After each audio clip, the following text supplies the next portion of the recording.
to act to affirm and protect that choice. Our religious history, fighting for choice, goes back farther than that. We supported Margaret Sanger, who sometimes we claim is a Unitarian. We were there at the inception of Planned Parenthood. What I know for certain is that Planned Parenthoods would not exist without Unitarians and Universalists. And even the Reverend Jack Mendelson of this congregation supported the creation of Planned Parenthood here in Indianapolis. Protecting an individual's right to choose whether or not to reproduce and care for their body, mind, and spirit is central to our first and our eighth principles. The negative implications of this near abortion ban violates not only those principles, but the seventh as well. The ACLU Indiana is challenging the abortion ban using Mike Pence's law, the Religious Freedom Restoration Act. Our Jewish kin believe that life begins at first breath. Our Muslim kin have scriptural sources that support a person choosing to end a pregnancy if it's best for their physical or emotional health. These are just two instances that are outside, connected to our sources, but outside of some of the Unitarian Universalist experience, history, and tradition, where religious freedom is violated by this ban.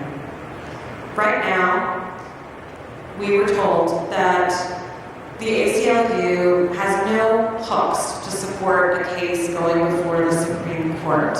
Everyone, all the best legal minds are trying to figure out how to get things in front of the Supreme Court, and we can't yet. So we're taking things state by state.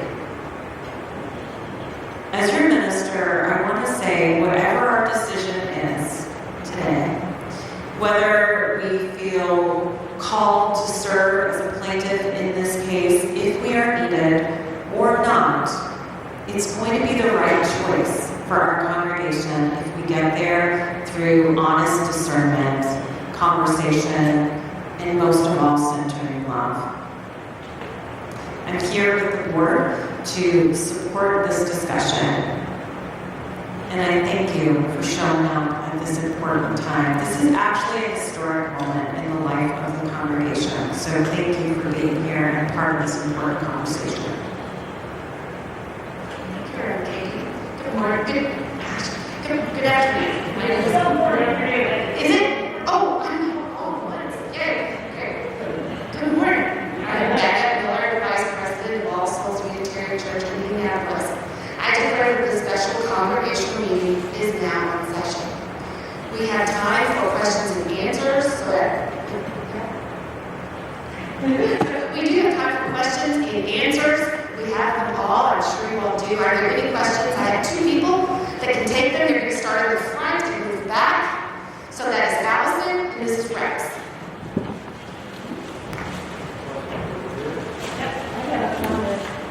Comment? Okay.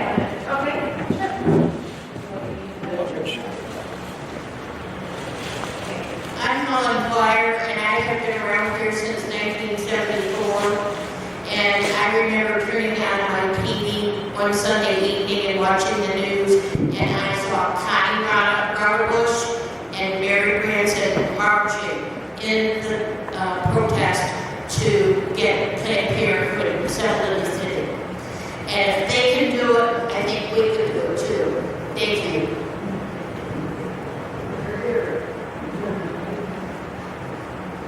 Are there any more questions?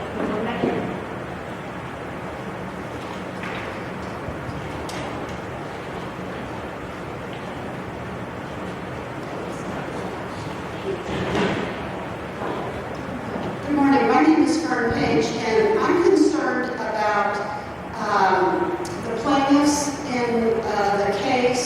Does the ACLU just accept anyone who wants to be a plaintiff? Any organization? Any off-the-wall? Other kinds of church? Would they accept them? I'm wondering, Crystal, I'm happy to answer this question, but did you want to answer this question? I think I can. The ACLU does not consider the character of the people it represents. It represents the Constitution. That's the sole measure by which plaintiffs are accepted, whether or not their issue affects constitutional right. It has been somewhat a thing to have said that they represented the KKK, because that demonstrates their impartiality as to who they're representing, because it's a matter of what they're representing. I appreciate that, and I kind of knew that the ACLU can do that. But maybe I'm overreacting, but will these plaintiffs be listed publicly? And I'm concerned that our name would be up there with somebody else's that could affect the reputation of the church and how we are perceived. So the organizations and the individuals that are currently signed onto the case, which is publicly filed, there is a Jewish organization that is on the case, and then there are individuals that are also signed as plaintiffs on the case. And the way I think about this is we are all uniting for a single purpose. Each of us is affected in a different way, and speaking to the ways in which we are affected religiously by this decision. By nature, that means we're going to have a diverse community, and we might not agree with everyone. And we get to use our process of discernment and understanding that we are different than some of the other plaintiffs, and they are different from us. And I think that's something that we can articulate. So, is there something in particular about one of the organizations that has you worried? No, not now. Not at this time. But you're worried about, like, what in the future? Yes, I am worried in the future that other organizations that maybe we agree with them on this issue, but there's a lot of churches out there that I don't think we would necessarily agree with their philosophy, what their covenant is. So just going into this blind, not knowing that other people could come on, yes, I'm sorry. Thank you for expressing your concern. I think whenever we're doing interfaith work and we're looking to work with allies, we're leaning into the risk that the people we are working with have different views than us. Sometimes these times of doing what's called fusion politics, this is a way of doing fusion politics. We are agreeing that on this we agree, but publicly it's clear that we may not agree on other things, and that discernment is a part of the process. The Reverend Dr. William Barber spoke at a General Assembly maybe 8 or 9 years ago, and Dr. Barber is a forerunner in fusion politics. Now, of course, one of the co-leaders of the Poor People's Campaign, a national call for moral revival, which is entirely built on this work and knowing that we can only work together on issues that we agree on and not on issues we don't agree on. So, I can't say who'll sign on to this case if we're called in the future, but what I can say is if they sign on, they agree with us on this, if we are also signers. And that is a platform that we can hold to. Okay, I still have concerns about the perception, which I think is actually more important than reality. So, can I ask a question, sir? Perception by who? Who's The other people. The other people. She wanted to know the perception by whom. I can be very blunt. In the Star, okay, the Indianapolis Star, they talked about the Church of Satan out of Massachusetts, which is supporting the abortion right issue. Well, I agree with supporting the abortion right issue, but I don't want my name up there with the church that calls itself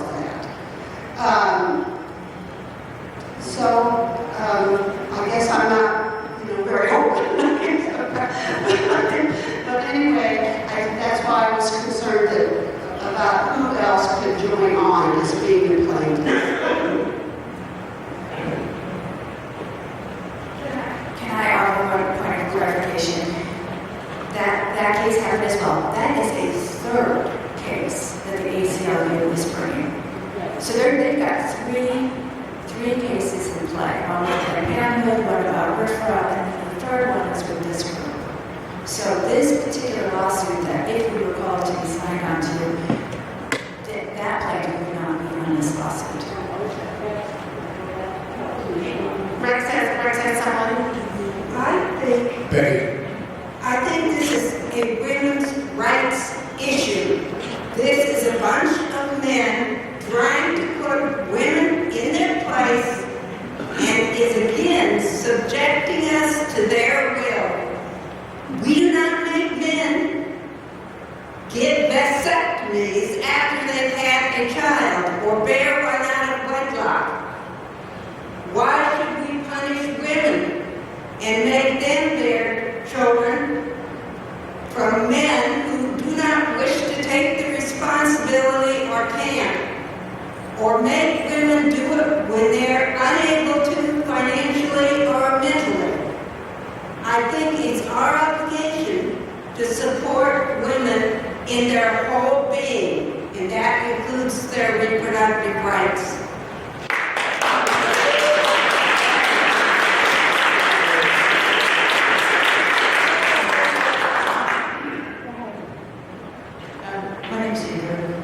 I just have a couple practical questions. If we're signed on as a plaintiff, what are the responsibilities of the church as a plaintiff, and are there any costs associated with it? So there are no costs associated if we're a plaintiff. The responsibility is that I'm available to be deposed, essentially, in the case because I'm the resident theologian of the congregation. So what you're saying is, if the congregation votes yes, and if the ACLU, there's a couple ifs here, if the ACLU says yes, Unitarian Universalists, we do need you, by the way, like in 2 weeks, then what you're saying by making a vote today is we believe our minister's time is well spent arguing on behalf of Unitarian Universalism for this right.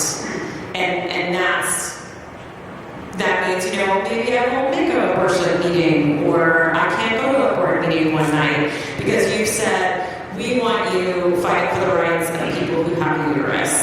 That's important to us. Allison.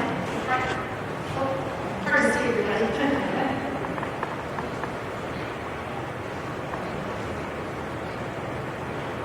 Can you explain a little more how this goes against our principles?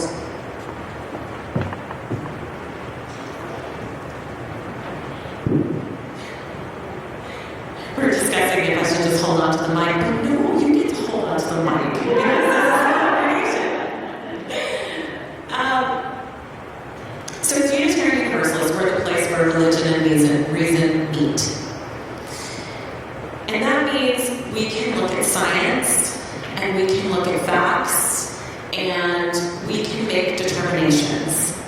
It also means that when we look at the scope of our principles in spirit that talk about honoring someone's self-determination, what is more about someone's self-determination and the religious right to self-determination than determining whether or not you are going to bear a child? And that is the place that we move from. We also, looking at our eighth principle, which recognizes systemic oppressions within ourselves and within larger structures, this helps us understand that economic injustice, racial injustice, gender injustices, and those systems that support those things are also at play in these decisions, and that people of color, people who are economically disadvantaged, will disproportionately be impacted by this law. So we are called as a religious mandate to dismantle those systems of oppression and the way they show up in laws as well. Thank you for asking that question.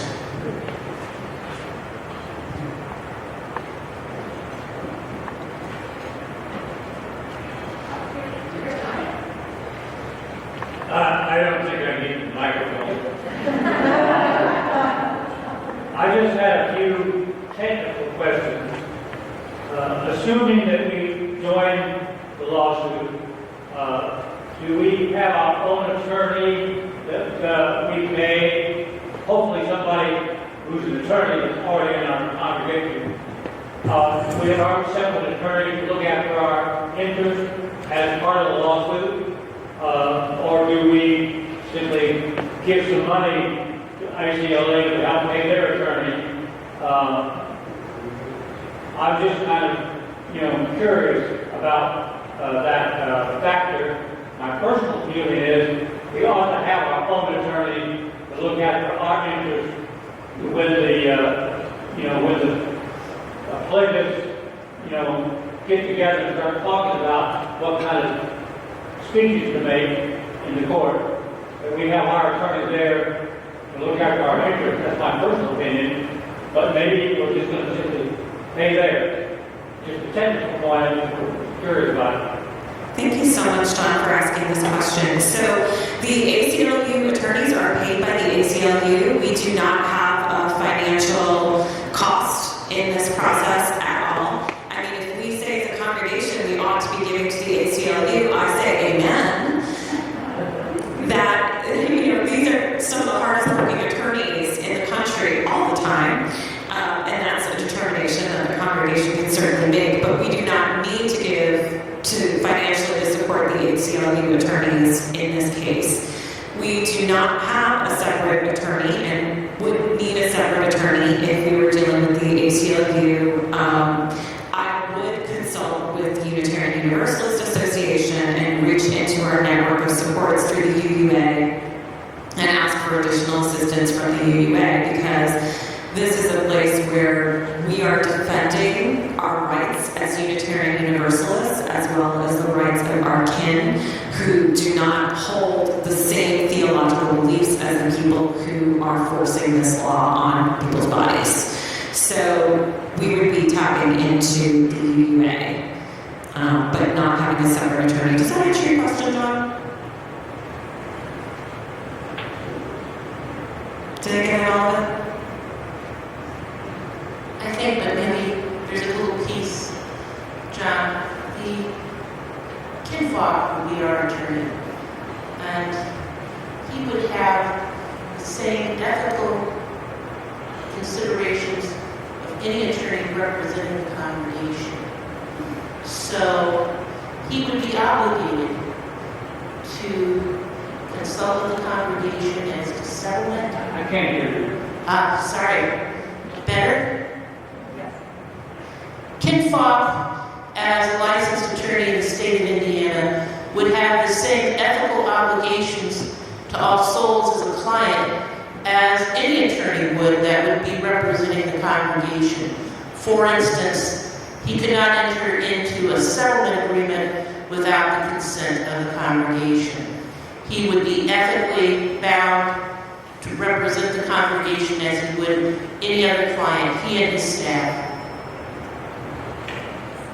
There might be some value to having our own attorney, but we would have to pay for that attorney, and it's hard to imagine another attorney having more experience in this kind of case than Ken Fogg.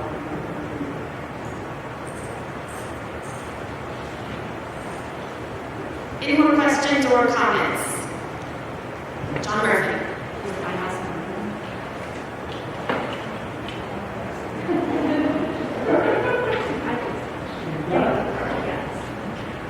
No, you mentioned that the UUA would be with us. My question is, are they just simply saying, okay, it's fine, go ahead, or are they saying, no, we're with you all the way, whatever happens, we're going to support you?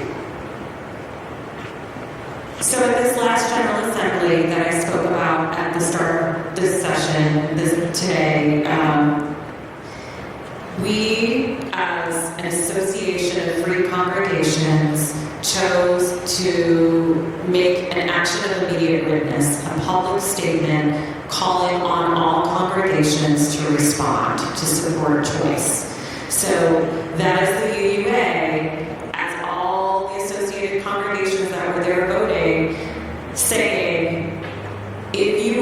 for making this choice. We are with you. And the UUA has already put resources up online supporting congregations that are doing this work, and they remain on minister speed dials for when we need help. The UUA also, when we're taking part in justice actions that are related to actions of immediate witness, and we're in relationship with the UUA, there are times when, particularly when I was involved in things in DC, the UUA's attorneys were prepared to support us when we needed to be bailed out for participating in nonviolent protests. So this is one of those times where we turn to the UUA and say, we've made an action of immediate witness, we need support in this process, we can talk to Sharon Denmark, who can come back to the congregation and work with us if we need help working through something. Our annual program funds that we pay to support making it possible to have the UUA support at times like these. So in that way, they're with us. Does that answer your question?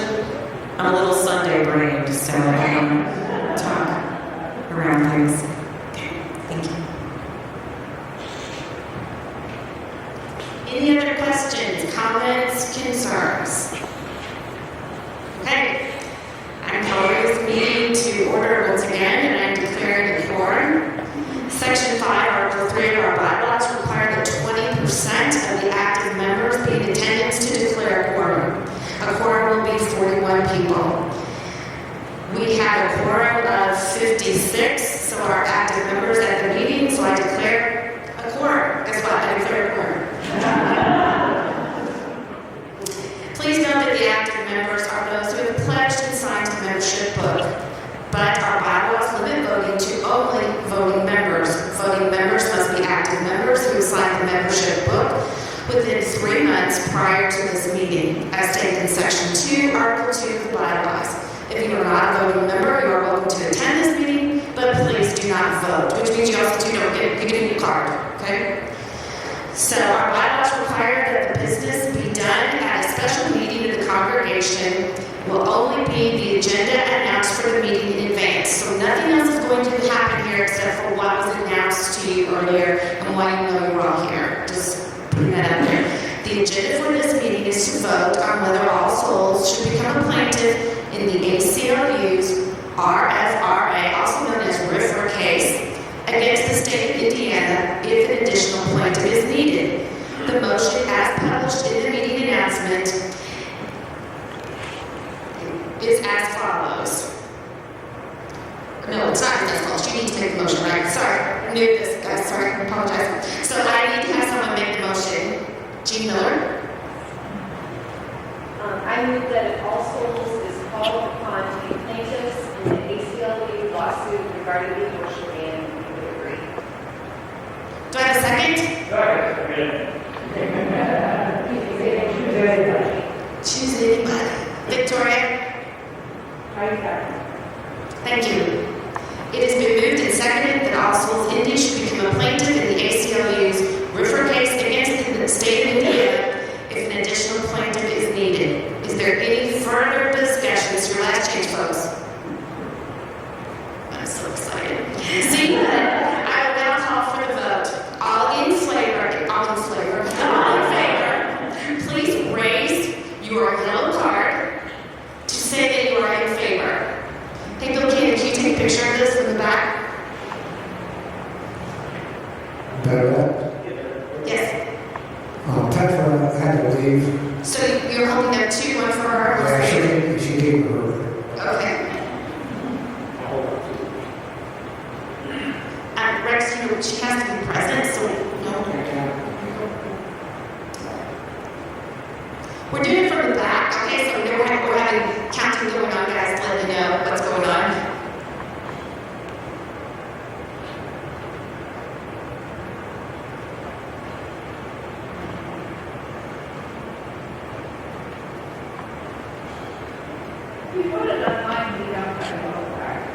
That is correct. Okay. That is correct, but I'm glad to hear. Yes, I'm glad to hear. Keep your hand up until these two have completed their number. questions there to helpers.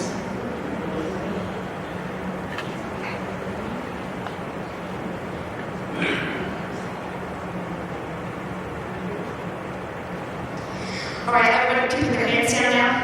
All those against or nay, hold up your blue card.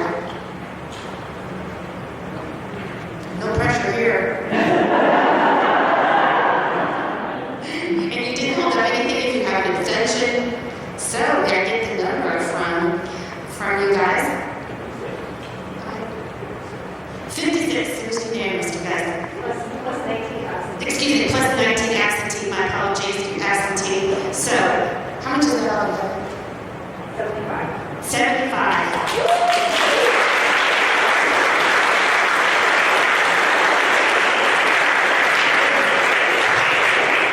This is just so exciting. I'm trying to champion for everybody. And there is no further business, this special meeting of the congregation has now been adjourned.